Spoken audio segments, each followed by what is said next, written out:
Sua presença só traria vergonha para a família. Foi o que meu pai me disse há 6 meses, quando falei que queria voltar para casa no Natal. Naquele momento, ele não fazia ideia de que eu era o fundador de uma empresa com mais de 150 funcionários. Para ele, eu era apenas um cara grudado na frente do computador, uma decepção para a família, especialmente quando Ryan, meu irmão mais novo, aparecia com a namorada bem-sucedida para conhecer todo mundo. Depois daquela conversa, cortei relações com eles de forma discreta. Mas, 3 meses depois, meus pais bateram à minha porta. Vieram me pedir um emprego para o Ryan na minha empresa final, ele era da família. Fique por aqui, porque vou contar exatamente como lidei com essa situação. Olá a todos, meu nome é David Martinez, tenho 32 anos e sou o fundador de uma empresa de tecnologia especializada em inteligência artificial, com sede em Portland, Oregon. Tudo o que conquistei até hoje foi fruto do meu próprio esforço. Nunca contei com apoio financeiro ou emocional da minha família. O drama que vou compartilhar aconteceu há 6 meses, no último Natal. Depois de anos enfrentando os altos e baixos do início da empresa, finalmente havíamos alcançado estabilidade. Nunca gostei muito de voltar para casa durante as festas. Não importava se era Natal, Ação de Graças ou aniversários, eu sempre temia essas datas. Detestava a sensação de ser constantemente menosprezado pela minha própria família. Sempre me comparavam com o Ryan, o filho de ouro.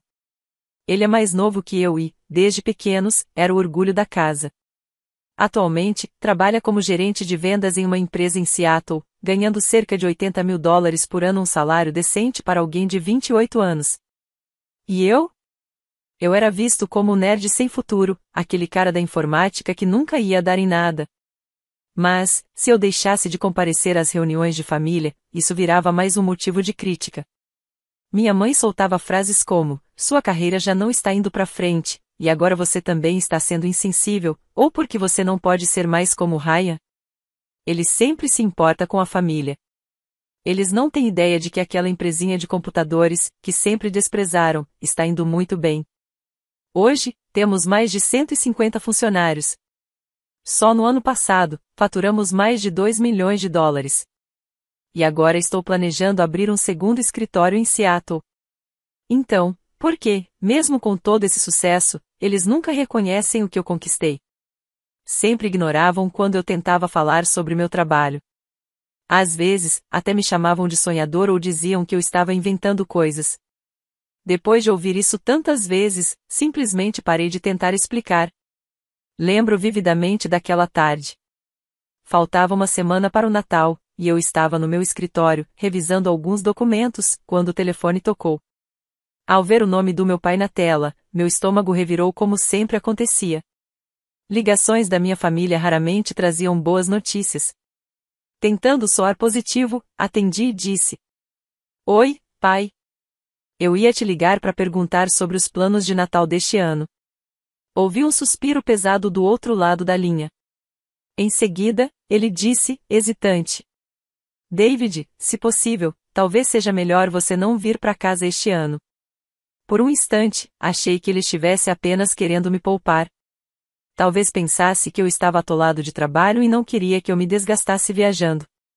Tentando manter o tom calmo, respondi: Tudo bem, pai. Eu dou um jeito. Família é mais importante que trabalho. Posso chegar mais cedo para ajudar a mamãe com os preparativos, como sempre faço. Houve uma pausa longa. Do outro lado, dava para ouvir a TV ligada e a voz da minha mãe conversando com alguém. Então, meu pai voltou a falar, dessa vez com um tom mais sério. O que ele disse a seguir me atingiu como um soco no estômago. O Ryan vai trazer a namorada para conhecer a família. Ela é gerente em uma grande empresa lá em Seattle. Muito bem-sucedida e respeitada. A Jéssica significa muito para ele. Houve outro silêncio. Ouvi ele pigarrear, como quem se preparava para dizer algo difícil. E então ele continuou, com a voz fria, direta. Se você estiver lá, só vai envergonhar o Ryan. O que você acha que ela vai pensar da nossa família se vir que o irmão mais velho dele é um Zé Ninguém que trabalha com computador e não tem futuro? Naquele momento, senti um aperto no peito. Faltava ar. Segurei a voz para não tremer e perguntei: Você tá falando sério, pai? Sem hesitar, ele respondeu. Ernest, é melhor você não vir. O Ryan tá tentando causar uma boa impressão na Jessica e na família dela. A sua presença só traria vergonha para todos nós. E, sem mais nada, ele desligou. Sem pausa. Sem despedida. Fiquei ali, sentado, com o telefone ainda na mão, olhando para a tela escura. O escritório continuava cheio de colegas conversando e rindo, mas, de repente, tudo pareceu mergulhar num silêncio estranho. Naquela tarde, dirigi para casa no automático. Sinal vermelho, pare. Verde, siga. Vira à esquerda. Agora à direita. Entra na garagem. Tudo parecia seguir um roteiro programado. Só quando fechei a porta do meu apartamento atrás de mim, senti o peso do silêncio me engolir. E aquela frase "sua presença só traria vergonha para a família" ficou ecoando na minha mente como uma gravação em loop. Depois de um tempo, sentei no sofá. Minhas mãos tremiam quando abri uma cerveja da geladeira. O amargor da bebida se misturava com o gosto amargo que eu sentia por dentro. Por um momento, cheguei a me perguntar se tinha entendido errado. Mas não. Cada palavra, cada tom, foi frio, calculado. Não havia erro. Não havia espaço para esperança.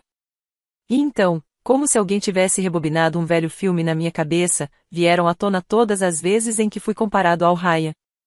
Lembro quando eu tinha 15 anos e o Ryan foi escolhido como atacante titular do time de futebol da escola. Enquanto isso, eu tinha acabado de entrar no clube de informática. Naquela noite, no jantar, meus pais não conseguiam parar de elogiar o Ryan. Meu pai dizia com orgulho: esse meu filho é incrível. Vai conseguir uma bolsa na faculdade. Quando tentei contar que tinha ganhado o primeiro lugar numa competição estadual de programação, minha mãe só assentiu com um "que legal, querido", antes de voltar a perguntar ao Ryan sobre o treino dele. Mais tarde, quando Ryan conseguiu uma bolsa integral para jogar futebol na Universidade do Texas, a casa inteira virou uma festa. Meus pais convidaram parentes, vizinhos, todo mundo, só para parabenizá-lo. Já quando entrei no curso de Ciência da Computação na Universidade de Portland com uma bolsa parcial, ninguém sequer comentou. Depois da faculdade, o Ryan arranjou um emprego num grande banco em Dallas como analista de negócios. Parecia impressionante embora fosse só um cargo júnior de escritório. Mesmo assim, meus pais contavam para todo mundo, orgulhosos. Nosso filho trabalha no setor bancário. Ele tem um futuro brilhante. E eu? Decidi abrir uma startup logo depois de me formar. Comecei com $5.000 que juntei em bicos e um laptop velho. Os 2 primeiros anos foram os mais difíceis da minha vida. Eu trabalhava 16 horas por dia e dormia num pequeno escritório alugado, que custava $1.200 por mês. Mesmo nos piores momentos, nunca liguei pedindo dinheiro. Não por orgulho, mas porque eu já sabia exatamente o que eles iam dizer. Já falamos que essa história de startup é perda de tempo. Arranja um emprego de verdade, igual ao do Ryan. Jogue seguro. 4 anos atrás, quando Ryan tinha 24 anos, ele mandou $1.000 para os nossos pais comprarem uma TV nova. No mesmo dia, eles me ligaram radiantes. O Ryan mandou $1.000. Disse meu pai. Ele queria que a gente tivesse uma TV boa para assistir. E, como se estivesse girando a faca, minha mãe completou. Por que você não pode ser mais atencioso como seu irmão? Ele é mais novo, mas sabe cuidar da família. Naquela hora, desesperado por reconhecimento, falei: Mãe, da próxima vez que vocês precisarem de alguma coisa, é só me avisar. Se eu puder ajudar, ajudo. Essa frase abriu a porta para o que se tornaria 4 anos de apoio financeiro. No começo, era só uma ajuda aqui e ali, a cada 2 ou 3 meses. Querido, a geladeira quebrou. Posso pegar $400 emprestados? Dizia minha mãe por mensagem. Na semana seguinte, meu pai ligava. Preciso trocar os pneus. Você pode mandar $30? Mas, 3 anos atrás, meu pai sofreu um acidente no trabalho que o deixou incapaz de manter um emprego fixo. Minha mãe me mandou uma mensagem explicando a situação. A pensão parcial dele e o emprego de meio período dela não eram suficientes para cobrir as contas. A partir dali, comecei a enviar $1.200 por mês. Não porque pediram, mas porque eu queria mostrar que também podia cuidar deles. Que eu podia ser um bom filho, como o Ryan. Durante 3 anos seguidos, mandei $1.200 por mês. Mais de $43.000 no total. E no final, ainda assim, me pediram para não voltar para casa no Natal, porque eu poderia envergonhá-los. Enquanto ainda estava perdido nessa enxurrada de lembranças, meu celular vibrou com uma nova mensagem. Era do meu pai. Só uma linha. Lembra do que eu disse? Não volte para casa. Não nos envergonhe. Depois de ler isso, eu não fiquei mais com raiva. Nem triste ao ponto de desmoronar. Uma sensação clara, fria, silenciosa foi tomando conta do meu peito. E então, eu dei o primeiro passo. Se eles não precisavam de mim, eu também não precisava mais provar nada a eles. Se, aos olhos deles, o Ryan era o filho perfeito, eu não precisava mais disputar esse lugar porque não importava o quanto eu fizesse, nunca seria o suficiente. Naquele instante, abri meu aplicativo bancário. Rolei até a seção de pagamentos automáticos, aquela que eu tinha configurado para mandar o dinheiro todo mês e, sem hesitar, cliquei em cancelar. 1 segundo depois, a tela de confirmação apareceu. Tem certeza de que deseja cancelar este pagamento recorrente? Toquei em sim sem pensar 2 vezes. Depois disso, não falei mais com eles. E nem precisava. Eu sabia que, alguns dias depois do Natal, eles ligariam, afinal, eu tinha programado as transferências para o primeiro dia de cada mês. Uma semana depois, no próprio dia de Natal, decidi fazer algo positivo por mim. Em vez de ficar em casa me sentindo mal, me voluntariei em um restaurante comunitário local. Portland tem muitas instituições de caridade que continuam ativas durante as festas de fim de ano, e achei que essa seria uma forma significativa de passar o dia. Das 2 às 7 da noite, ajudei a servir refeições para pessoas em situação de rua e famílias em dificuldades. Ouvi histórias comoventes, recebi sorrisos sinceros. E, pela primeira vez em muito tempo, senti que estava fazendo algo que realmente importava. Naquela noite, já em casa, comecei a rolar distraidamente o feed das redes sociais e uma postagem me chamou a atenção. Era uma foto publicada pelo Miguel, meu primo, alguém com quem mal falo.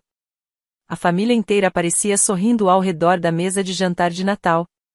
Meus pais estavam bem no centro, parecendo relaxados e felizes. No canto direito da foto, Ryan tinha o braço ao redor da Jéssica. Os dois pareciam perfeitamente contentes. A legenda que o Miguel escreveu dizia: o melhor Natal de todos os tempos. Foi ótimo conhecer a Jéssica. Ela é perfeita para o Ryan. Ninguém na foto parecia triste. Ninguém parecia sentir minha falta.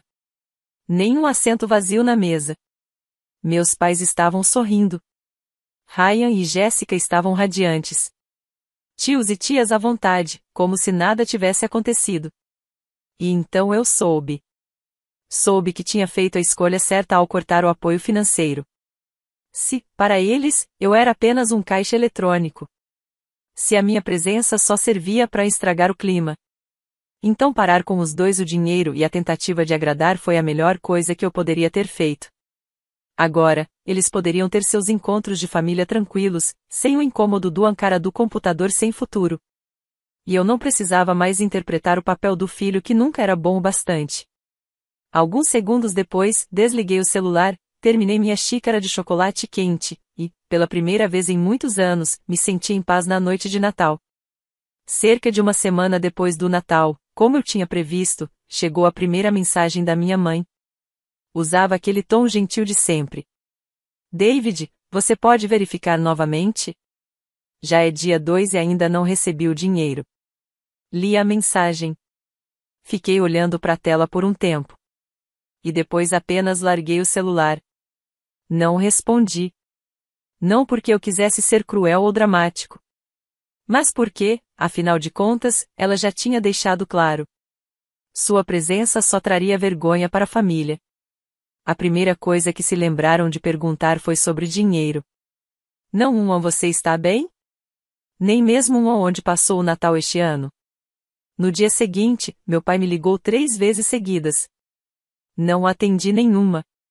Pouco depois, deixou uma mensagem de voz. Ouvi quando cheguei em casa. A voz dele estava seca, impaciente, como sempre. David, por que você não enviou o dinheiro? O que está acontecendo? Me liga agora. Dessa vez, resolvi responder. Não com uma ligação. Só com uma mensagem curta. Cancelei o pagamento automático. Depois de enviar, desliguei o celular e fui dormir. Na manhã seguinte, quando liguei o aparelho novamente, vi 45 chamadas perdidas do meu pai e 12 mensagens da minha mãe. Mas não retornei nenhuma. Não li uma única mensagem. Eu já sabia exatamente por que estavam tentando falar comigo. Na tarde do mesmo dia, recebi uma ligação da tia Carol, irmã mais velha da minha mãe. No segundo em que vi o nome dela na tela, já senti que aquela não seria uma conversa tranquila. Atendeu com uma voz dura, carregada de julgamento. David, você não foi para casa no Natal e agora parou de enviar dinheiro para os seus pais. Você acha que isso é certo? Tentei manter a calma. Respondi. Tia, há motivos para isso. Mas ela não deixou eu terminar. A voz dela ficou mais dura quando me interrompeu. Sua mãe veio aqui ontem, chorando. Disse que não entendia por que o próprio filho estava tratando ela daquele jeito. Houve uma pausa. Ouvi um suspiro pesado do outro lado da linha. E então, com um tom carregado de decepção, ela disse algo que me atingiu como uma facada. David, estou muito decepcionada com você. Nunca imaginei que teria um sobrinho tão ingrato. Seus pais te criaram, te deram tudo, e agora você vira as costas para eles? Meu rosto esquentou. Senti o sangue subir, mas me esforcei para manter a voz firme. Tentei explicar. Tia, eu os ajudei por anos. Mas ela desligou na minha cara. Naquele momento, provavelmente acreditava em tudo que tinham contado para ela. Naquela mesma noite, não consegui mais ficar parado. A sensação de ser julgado injustamente, de ser chamado de ingrato, me corroía por dentro. Peguei o carro e dirigi por 45 minutos até a casa da tia Carol, no subúrbio de Dallas. Quando toquei a campainha, ela abriu a porta e me encarou. Seu rosto gelou no instante em que me viu. Com a voz firme, disse: David, vai para casa. Não quero mais falar com você. Quando ela estava prestes a fechar a porta, eu disse: Tia, por favor, me dá só 10 minutos. Preciso te mostrar uma coisa. Ela hesitou, olhando para mim com desconfiança. Depois de alguns segundos, respondeu, relutante: Só 10 minutos. Assim que entrei, peguei o celular e mostrei a mensagem do meu pai. As palavras estavam ali, nítidas na tela. Lembra do que eu disse? Não volte para casa. Não me envergonhe. Mantendo a calma, falei. Foi por isso que não fui no Natal. Não é porque sou frio, nem por ciúmes de ninguém. As sobrancelhas da tia Carol se franziram, e vi sua expressão começar a mudar. Ela pegou o celular da minha mão e leu a mensagem com atenção. Depois, abri meu aplicativo bancário e mostrei o histórico completo de transferências. Lá estavam listados todos os pagamentos, $1.200 por mês, mês após mês, durante 36 meses. Um total de $43.200. Tia Carol olhou para a tela, visivelmente atordoada. Rolou a lista de transações para cima e para baixo, conferindo cada linha. Sua voz tremia quando finalmente falou. Você enviou tudo isso? Porque a sua mãe diria. Interrompi com gentileza, mas firmeza. O que exatamente minha mãe te disse?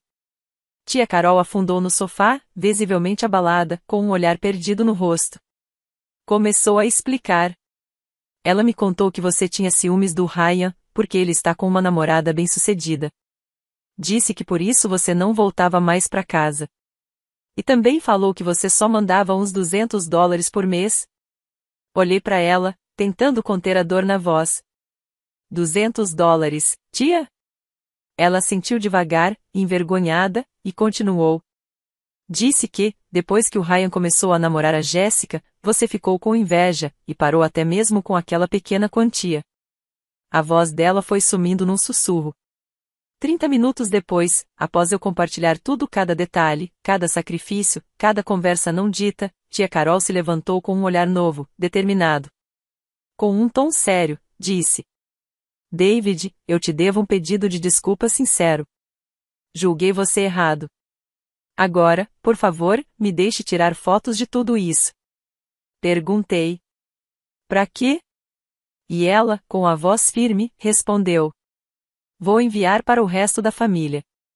Eles merecem saber a verdade. Merecem saber quem realmente cuidou dessa família todos esses anos. Na manhã seguinte, tia Carol fez exatamente o que disse que faria. Eu não sabia o que ela escreveu no grupo da família, mas por volta das 10 horas da manhã, meu celular começou a tocar sem parar. Primeiro apareceu o nome do meu pai, depois o da minha mãe, e logo em seguida o do Ryan.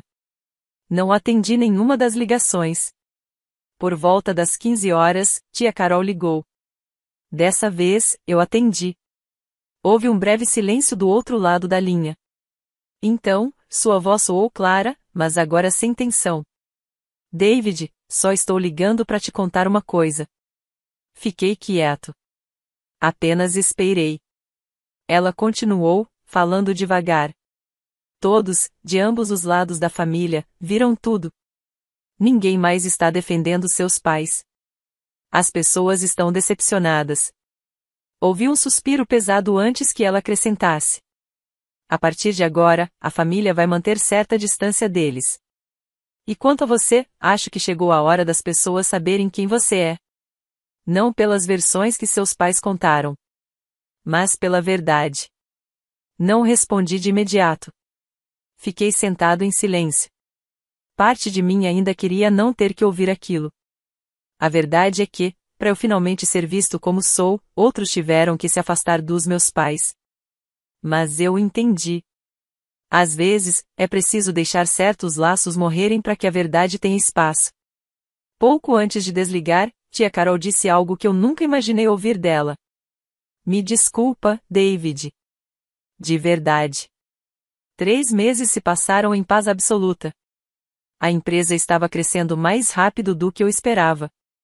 A receita do primeiro trimestre havia aumentado 40% em relação ao ano anterior.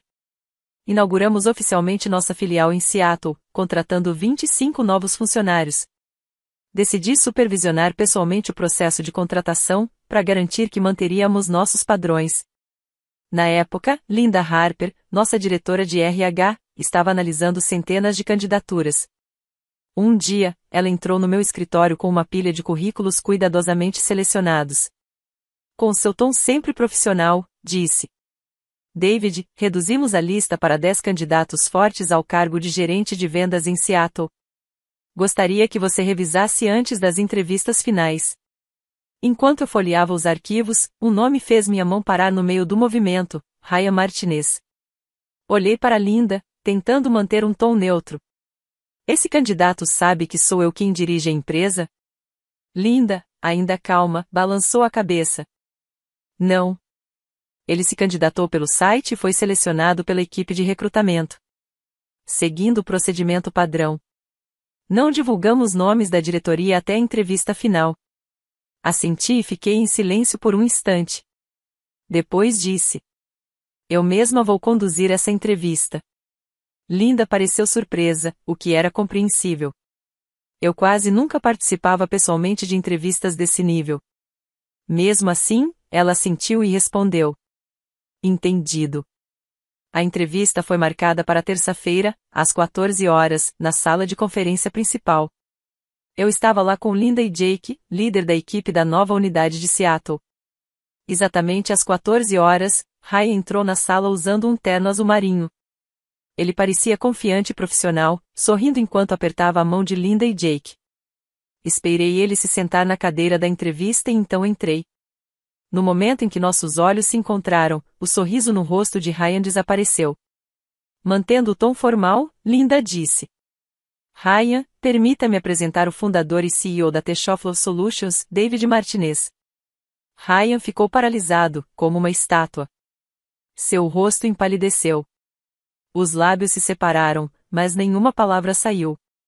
Foram quase 10 segundos até que ele conseguisse se recompor.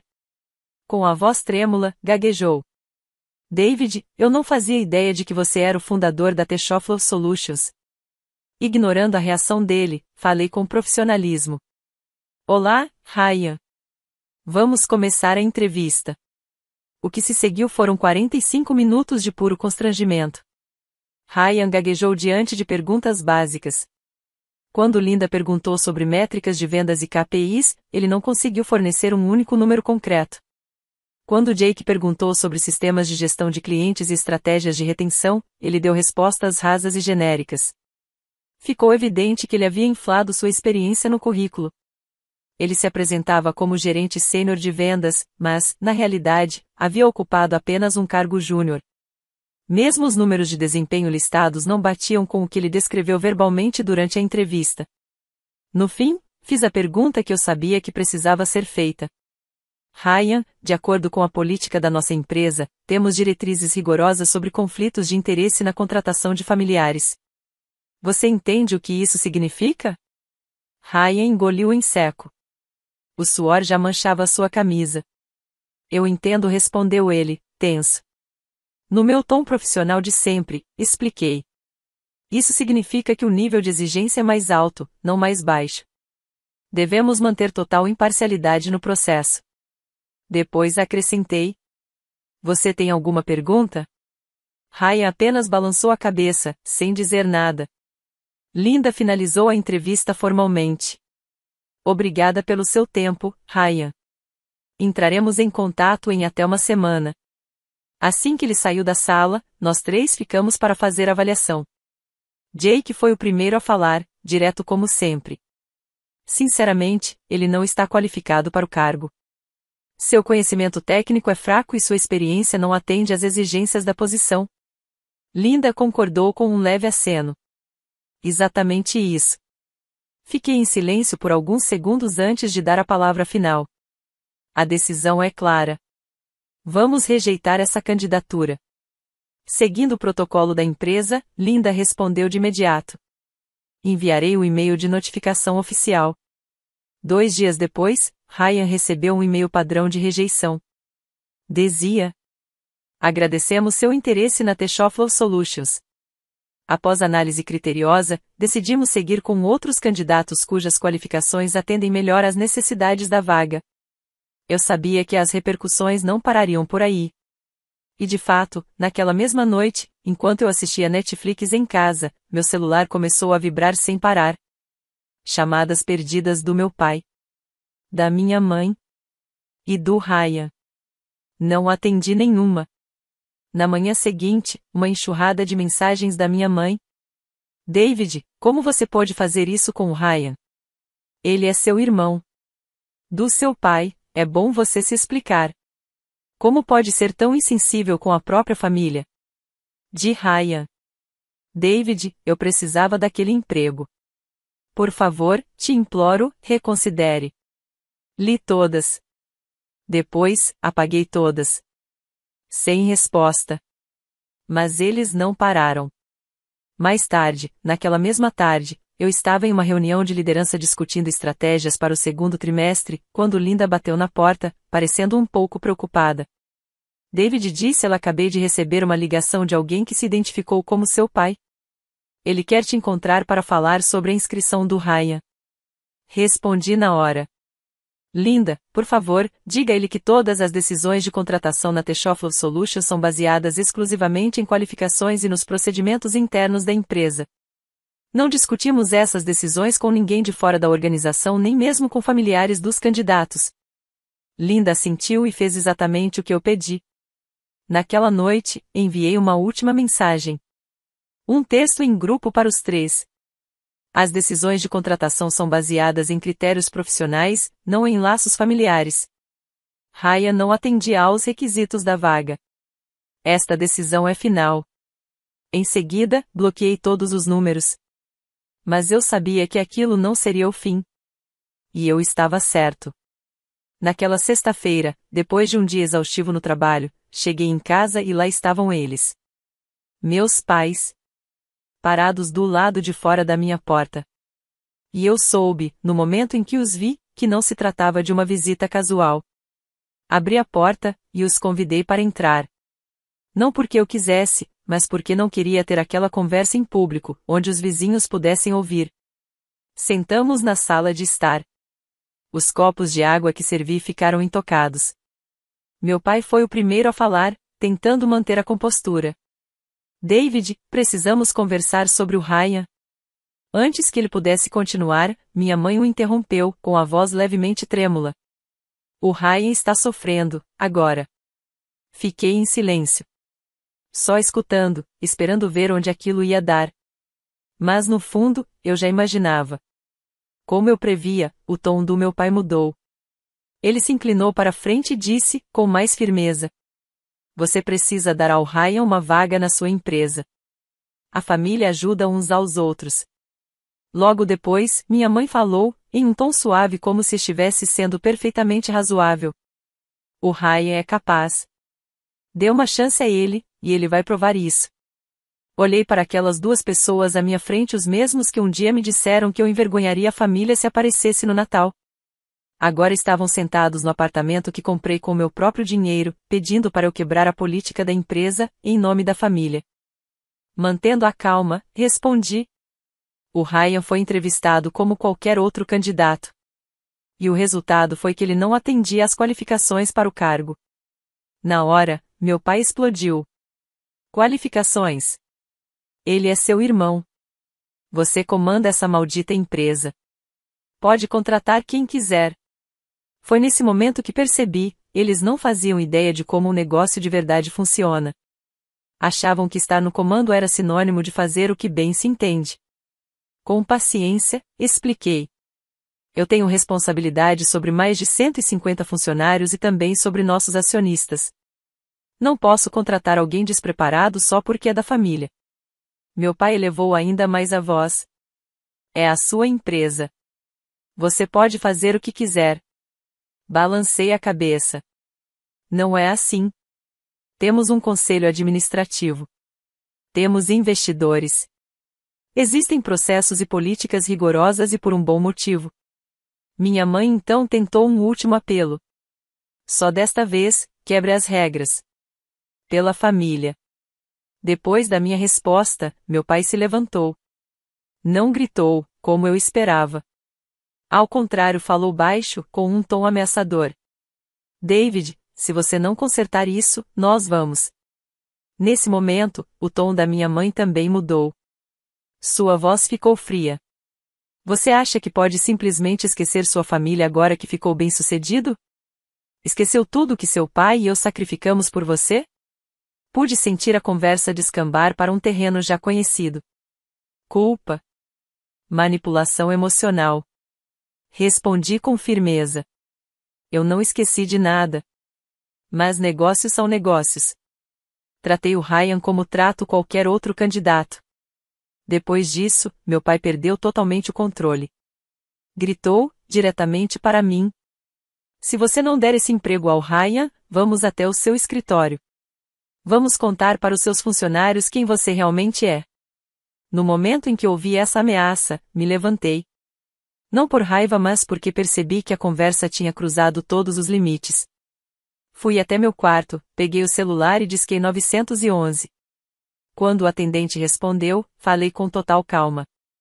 Preciso de assistência policial.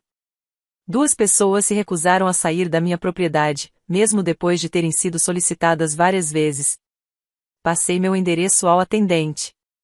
Quando voltei para a sala de estar, meus pais estavam paralisados, em choque.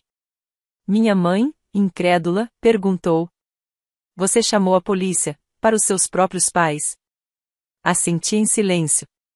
Não respondi nada. Eles continuaram ali, parados, ainda achando que era um blefe. 10 minutos depois, 2 policiais chegaram. Foram profissionais e respeitosos com todos os envolvidos. Após ouvirem os 2 lados, explicaram que aquilo era uma questão civil e que, se o assédio continuasse, eu poderia entrar com um pedido de ordem de restrição. Pouco depois, meus pais foram escoltados para fora da minha casa pela polícia. Antes de sair, meu pai se virou e disse: David, você vai se arrepender dessa decisão. Minha mãe soluçou. Você matou essa família. Na semana seguinte, entrei com o pedido oficial de ordem de restrição. O processo foi simples. Apresentei documentação detalhada, incluindo ameaças, mensagens e a recusa deles em deixar minha propriedade mesmo após múltiplos avisos. O juiz concedeu uma ordem de restrição temporária com efeito imediato. 6 meses depois de tudo isso, minha vida mudou para melhor.